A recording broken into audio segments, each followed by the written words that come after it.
ధన్యవాదాలు శ్రీనివాస్ అన్న.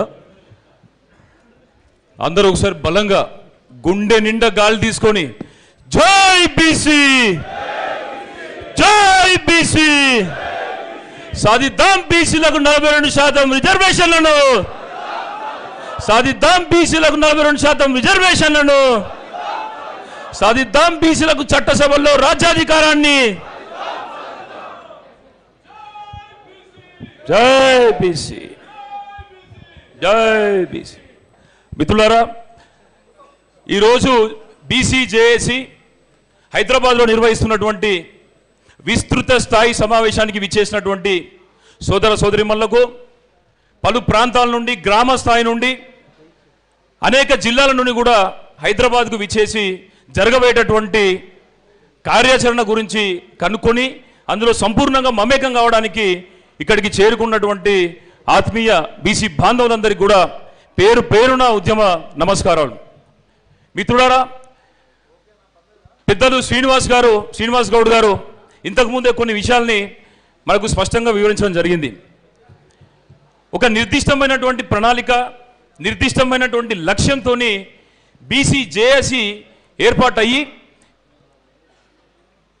గత నెల 18వ తేదీన రాష్ట్ర వ్యాప్తంగా బంద్ను పిలుపునివ్వడం జరిగింది. దానికి ఇక్కడ ఉన్నటువంటి మీరందరూ కూడా, ఇక్కడ ఉన్నటువంటి మన బీసీ బిడ్డలు, వేదిక మీద ఉన్నటువంటి వాళ్ళు, ఈ కార్యక్రమాన్ని దూర ప్రాంతాల నుంచి చూస్తున్న వాళ్ళు, అదే రకంగా వేదిక మీద ఉన్నటువంటి అన్ని రాజకీయ పార్టీలు ఉన్నటువంటి మన బీసీ సోదరులు సోదరిమణులు, అన్ని అగ్రవర్ణ పార్టీలకు సంబంధించినటువంటి నాయకులు కూడా సంపూర్ణంగా మద్దతు ఇవ్వడం వల్ల కేవలం కాజ్ బీసీలకు అన్యాయం జరుగుతుందని ప్రతి ఒక్కరూ గంటాపదంగా ఒప్పుకొని 18వ తారీఖు పిలుపునిచ్చి 18వ బంద్ను విజయవంతం చేసినందుకు వారికి అందరికీ కూడా పేరు పేరున మనం కృతజ్ఞతలు తెలియజేస్తాం. చప్పట్లతో మీరు కృతజ్ఞతలు తెలియాల్సిందిగా కోరుతున్నాం. మిత్రులారా, 18వ తారీఖు బంద్ అయిన తర్వాత తదుపరి కార్యాచరణ ఏ విధంగా ఉండాలి, మరి మనం దేనికోసమైతే పోరాడుతున్నామో, ఏదైతే సాధిద్దాం అనుకుంటున్నామో ఆ ప్రధానమైనటువంటి లక్ష్యం, ఉమ్మడి లక్ష్యం కోసం మన శక్తిని ఏ విధంగా ఏకీకరణ చేయాలి, మన లోపల ఉన్నటువంటి వనరులను ఏ విధంగా మనం ఒడిసిపట్టుకొని బలమైనటువంటి యుద్ధానికి మనం సిద్ధం కావాలి అనేటటువంటి ఆలోచనతోని గడిచిన 10-12 రోజుల నుండి కూడా బీసీ జేఏసీకి సంబంధించినటువంటి నాయకులందరూ మాతో పాటు గడిచినటువంటి 20-30 సంవత్సరాల నుంచి కూడా పనిచేస్తున్నటువంటి బీసీ యోధులు, బీసీలలో అపూర్వమైనటువంటి అనుభవం ఉన్నటువంటి వ్యక్తులందరూ కూడా కలిసి ఒక కార్యాచరణ కోసం మేము పనిచేస్తూ ఉన్నాం. శ్రీనివాస్ గౌడ్ గారు చెప్పారు ఇంతకుముందు, మాజీ మంత్రివర్యులు, ఏదైనా కూడా మనము నిర్ణయించుకునేటటువంటి లక్ష్యం కానీ, చేపట్టబోయేటటువంటి కార్యాచరణ కానీ ప్రణాళికాబద్ధంగా ఉండాలని చెప్పేసి వాళ్ళు చెప్పారు.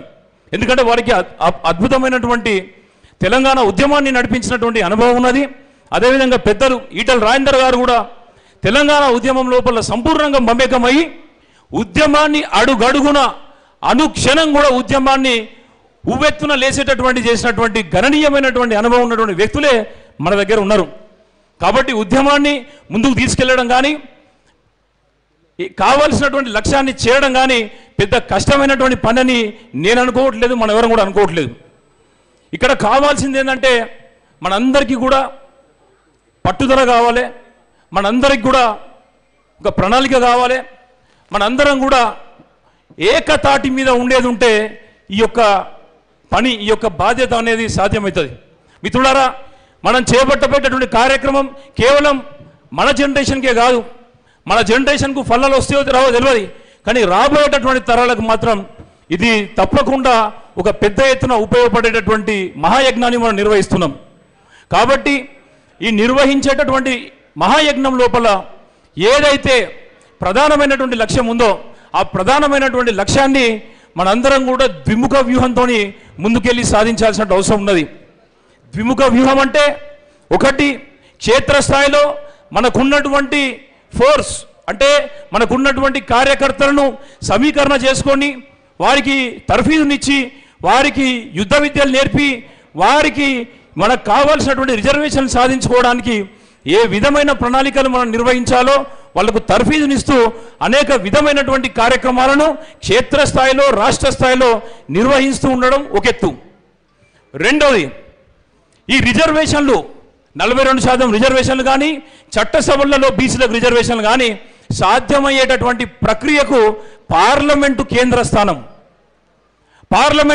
స్థానం కాబట్టి మనందరం కూడా చేసేటటువంటి పోరాటాన్ని పార్లమెంటు కేంద్రంగా నిర్వహించాల్సిన అవసరం ఉన్నది. ఎందుకంటే ఢిల్లీకి వెళ్ళి పార్లమెంటు బయట మనం ఎన్ని ధర్నాలు చేసినా కూడా కావాల్సినటువంటి కార్యం కాదు. జరగాల్సినటువంటి యుద్ధం, జరగాల్సినటువంటి ప్రయత్నం పార్లమెంటు లోపల జరగాల్సినటువంటి అవసరం ఉన్నది. మరి ఈ పార్లమెంటు లోపల జరిగేటటువంటి ప్రయత్నానికి తప్పకుండా ఒక రాజ్యాంగ సవరణ జరగాల్సిన అవసరం ఉన్నది. ఇది టెక్నికల్ సబ్జెక్టు, దీనిని న్యాయవాదులు ఇంకా విపులంగా చెప్తారు. ఈడబ్ల్యూఎస్ రిజర్వేషన్లు 10% అగ్రవర్ణాలకు అందడానికి కేవలం ఒకే ఒక రోజు రాత్రికి రాత్రే ఒక పెన్ను పోటుతోని 10% రిజర్వేషన్లను 2 రోజులలో అమలు చేసిళ్ళు. మరి నేనేమంటున్నా అంటే ఆ ఈడబ్ల్యూఎస్ రిజర్వేషన్లే మనకు ఆదర్శం కావాలి. కేవలం ఒకే ఒక రోజులో ఒక రాజ్యాంగ సవరణ ద్వారా సాధ్యమైనటువంటి ఈడబ్ల్యూఎస్ రిజర్వేషన్లను మనం ఆదర్శంగా తీసుకొని కేవలం అదే విధంగా ఒక రాజ్యాంగ సవరణ ద్వారా మన 42% రిజర్వేషన్లను స్థానికంగా మనం అమలు చేసుకోవాల్సిన అవసరం ఉన్నది. దానికోసం తప్పకుండా ఇంతకుముందు పెద్దలు చెప్పినట్టు గురుతర బాధ్యత మన తెలంగాణ ముఖ్యమంత్రి రేవంత్ రెడ్డి గారి చేతుల మీద ఉంటుంది. ఎందుకంటే వాళ్ళు ఒక ప్రక్రియను ప్రారంభించిళ్ళు.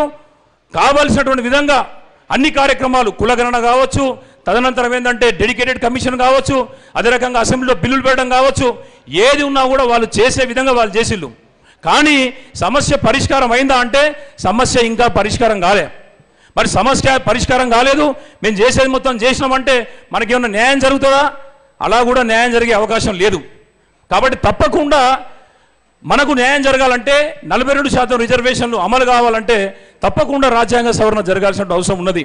కాబట్టి దీనికి ముఖ్యమంత్రి గారు తప్పకుండా ఒక అఖిల పక్షాన్ని ఏర్పాటు చేయాల్సిన అవసరం ఉన్నది. ఎందుకంటే ఇక్కడ అనేక రాజకీయ పార్టీలు ఉన్నా కూడా వారికి రాజకీయ ప్రయోజనాలు అనేటివి ముఖ్యంగా ఉంటాయి. బీసీల పట్ల ఇలా ప్రతి ఒక్క పార్టీ సానుభూతి, అభిమానాన్ని చూపిస్తున్నా కూడా వారికి ఏంటంటే వాళ్ళ రాజకీయ ప్రయోజనాలు అధికారంలో ఉండడం అనేది వాళ్ళకు ప్రధానమైన లక్ష్యంగా ఉంటుంది. కాబట్టి ఉద్యమాన్ని నడిపించాల్సినటువంటి పూర్తి బాధ్యత బీసీ జేఏసీ మీద, అదేవిధంగా ఇక్కడ ఉన్నటువంటి ప్రతి ఒక్క సోదరి మళ్ళ యొక్క కబంధ హస్తాలలో ఉన్నదనేటటువంటి విషయాన్ని కూడా మీరు దయచేసి అర్థం చేసుకోవాల్సిన కోరుతున్నాం. కాబట్టి నిర్ణయించినటువంటి ప్రణాళిక ఏదైతే ఉందో ఈ ప్రణాళికను సంపూర్ణంగా అమలు చేయడానికి, ఎందుకంటే దాన్ని దీర్ఘకాలికంగా అవలంబించినా కూడా కొన్ని సమస్యలు ఉన్నాయి. ఎందుకంటే ఈ నెల 7వ తేదీన హైకోర్టులో ఒక వాదన వినడానికి హైకోర్టు సిద్ధమవుతుంది. ఒకవేళ అదే సమయంలో హైకోర్టులో ఏంటంటే వెంటనే ఎన్నికలు నిర్వహించాలని చెప్పేసి కూడా ఒక రిట్ పిటిషన్ వేలాడుతూ ఉంది. ఒకవేళ కనుక హైకోర్టు కనుక 50% సీలింగ్ దాటద్దని చెప్పినా, లేకపోతే ఎన్నికలు త్వరగా నిర్వహించాలని చెప్పినా కూడా ఒక సంక్షోభం మన ముందుకు రానున్నది. ఒక దీర్ఘకాలిక ప్రణాళికను మనం ముందు పెట్టుకుంటూనే కాలానుగుణంగా హైకోర్టులో కనుక జడ్జిమెంటు మనకు ప్రతికూలంగా వస్తే ఏ విధమైన కార్యాచరణ నిర్వహించాలి, అనుకూలంగా వస్తే ఏ విధమైన కార్యాచరణ నిర్వహించాలని చెప్పేసి ఒక రియల్ టైం మోడల్లో పరిస్థితులకు అనుగుణంగా మనం కనుక ముందుకు వెళ్ళేది ఉంటే తప్పకుండా 42% రిజర్వేషన్ సాధ్యమయ్యేటటువంటి అవకాశం ఉంటుంది. రెండో అంశం ఏంటంటే ఏదైతే వివిధ పార్టీలలో ఉన్నటువంటి మన బీసీ బిడ్డలు, బీసీ నాయకులు దయచేసి మీరు ఆలోచించాలి. ఇవాళ ఉద్యమం ఎగిసి పడుతుంది. రాష్ట్రంలో ఉన్నటువంటి ప్రతి జిల్లా మండలంలో కూడా బీసీ సోదరి మనులు బీసీలకు రాజ్యం రావాలి, బీసీలకు చట్టసభల్లో స్థానిక సంస్థలలో రిజర్వేషన్లు సాధ్యం కావాలని చెప్పేసి ఆకాంక్షతో ఉన్నారు. మరి అటువంటి తరుణంలో మీరంతా కూడా పెద్దన్న పాత్ర పోషించాల్సినటువంటి అవసరం ఉన్నది. ఈ ఉద్యమాన్ని ముందుకు నడిపించేటటువందుకు 24 గంటలు మేము పనిచేసినా కూడా దానికి ఇతోధికంగా సహాయం చేయాల్సినటువంటి పెద్దన్న బాధ్యత కూడా మీ మీద ఉన్నదని చెప్పేసి మేము తెలియజేస్తున్నాం. ఎందుకంటే ఈ రాష్ట్రంలో ఉన్నటువంటి మాజీ ఎంపీలు కావచ్చు, మాజీ మంత్రులు కావచ్చు, ఎమ్మెల్యేలు కావచ్చు, ఎమ్మెల్సీలు కావచ్చు, ప్రస్తుతం ఉన్నటువంటి మంత్రులు, పిసిసి చీఫ్లు, వివిధ పార్టీలో ఉన్నటువంటి జాతీయ నాయకులు, జాతీయ అధ్యక్షులు కూడా ఒక్కతాటి మీదికి మీరు కూడా కలిసి వస్తే ఇది అసంభవమైనటువంటి పని ఏమి కాదని చెప్పేసి ఈ సందర్భంగా తెలియజేస్తూ జరగబోయేటటువంటి కార్యాచరణకు మనందరం కూడా కలిసికట్టుగా మూకుమ్మడిగా ఈ యొక్క యుద్ధాన్ని నిర్వహించి మన యొక్క రాజ్యాన్ని సాధించుకోవడం కోసం మనం ముందుకెళ్దామని చెప్పి తెలియజేస్తూ ఈ కార్యక్రమానికి విచ్చేసినటువంటి మిత్రులందరికీ కూడా పేరు పేరున ఉద్యమ నమస్కారాలు తెలియజేస్తూ జై బీసీ, జై బీసీ. ఇప్పుడు పెద్దలు